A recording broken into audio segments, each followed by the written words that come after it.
Je suis Olga Mireille Kabanabanza, coordonnatrice de la cellule exécutive du PCPA Congo. Bonjour, pouvez-vous nous dire quelle est la mission du PCPA Congo? Le programme Concerté Pluriacteur Congo, donc PCPA, est un programme qui a été mis en place en 2008 au Congo, Brazzaville, suite à une volonté de la société civile du Congo, donc des organisations de la société civile, d'avoir des appuis dans le cadre de la mise en œuvre des activités qu'ils ont, dans toutes les activités qu'ils mènent au quotidien auprès des populations pour les aider à avoir accès aux services de base. Qui participe au programme? Le programme est constitué de différents membres. Une centaine de membres composent le programme. Il y en a 87 qui sont congolais et 10 sont français.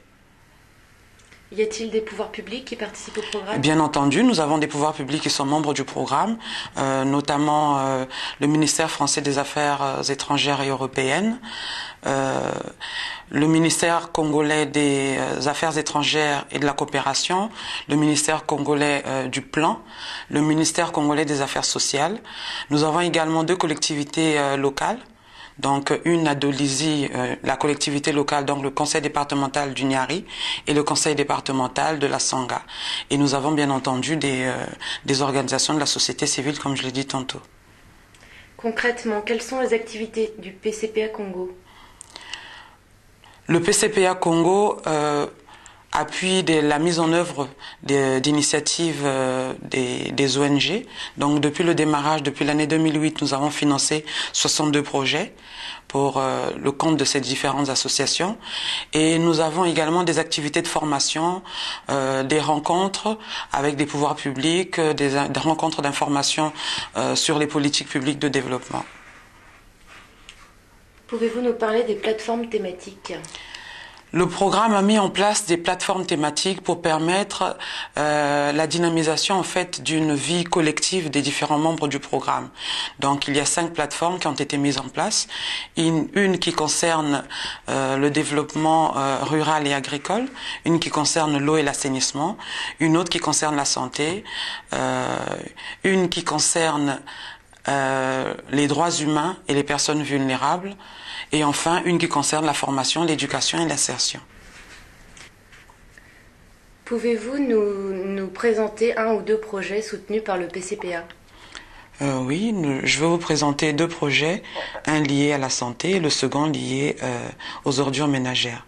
Donc pour celui lié à la santé, il s'agit d'une association membre du programme, en partenariat avec 2 autres associations et avec le soutien du ministère de la Santé à travers la direction départementale de la santé du Niari, qui a mis en place un projet d'appui à un centre de santé intégré, donc un petit centre, un petit dispensaire qui existait dans un des quartiers de Dolisie.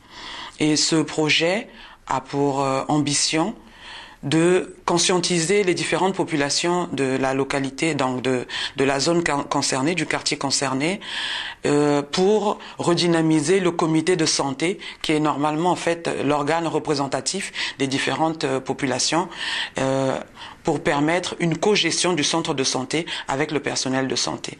Donc ainsi, nous avons pu participer à la dotation en médicaments de ce centre, nous avons pu participer à la mise en œuvre d'autres activités essentielles de ce centre, comme la nutrition des enfants malnutris, comme la pesée des femmes enceintes et différentes autres activités, notamment des visites médicales systématiques pour les enfants qui commençaient la scolarité au niveau de l'école primaire. Maintenant, sur le second projet lié aux ordures ménagères.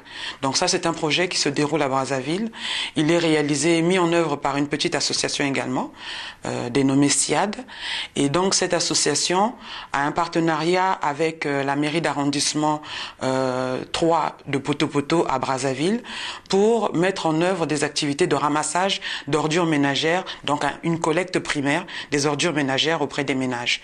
Et donc donc ce projet a été réalisé après de multiples réunions d'information, de sensibilisation auprès des populations concernées, la mise en place d'une base de données des différents volontaires qui participeraient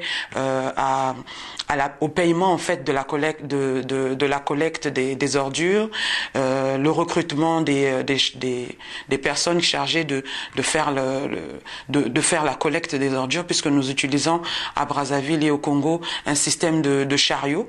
Il y a des chariots qui sont poussés par des charistes, on les appelle, et donc ce personnel également a été recruté dans le cadre du projet. Ces personnes sont payées suite au remboursement ou au paiement des différents ménages des ordures collectées au jour le jour. C'est un projet qui s'est bien déroulé, qui est même terminé dans le cadre du programme, et il a abouti en fin de mise en œuvre à un contrat de délégation des travaux de la mairie à cette association sur plus de quartiers que le premier quartier sur lequel ils étaient dans le cadre du PCPA. Donc je pense que la collaboration est en train de prendre forme, elle est en train de se perdurer, puisque la responsabilité incombe au pouvoir public de ramasser les ordures ménagères. Malheureusement, ils n'ont pas toujours les moyens techniques et financiers pour réaliser ces activités. Et donc, cette association a pris en charge ce besoin prioritaire des populations et ce service de base de proximité.